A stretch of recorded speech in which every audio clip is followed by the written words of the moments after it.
If you need to check the word count in Microsoft Word, this is one of the quickest things you can do, and in this video, I'll show you exactly where to find it in just a few seconds.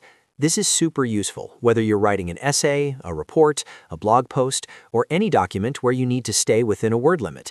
And if this tutorial helps you out, make sure to hit like and subscribe for more quick Microsoft Word tips just like this. All right, let's jump in. First, open your document in Microsoft Word. It can be a new document or an existing one, it doesn't matter. Once your file is open, look down to the bottom left corner of the Word window.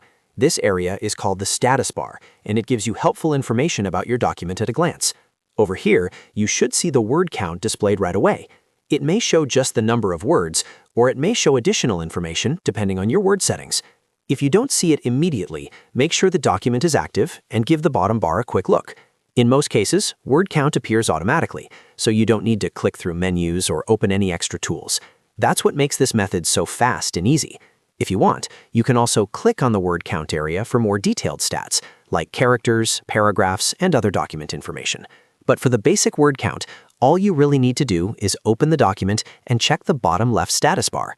This is the fastest way to keep track of how long your document is while you work, and it's especially helpful if you're trying to meet a specific assignment or publication requirement. So to recap, open your document, look at the bottom left corner, and read the word count displayed there. That's it. Very simple and very efficient.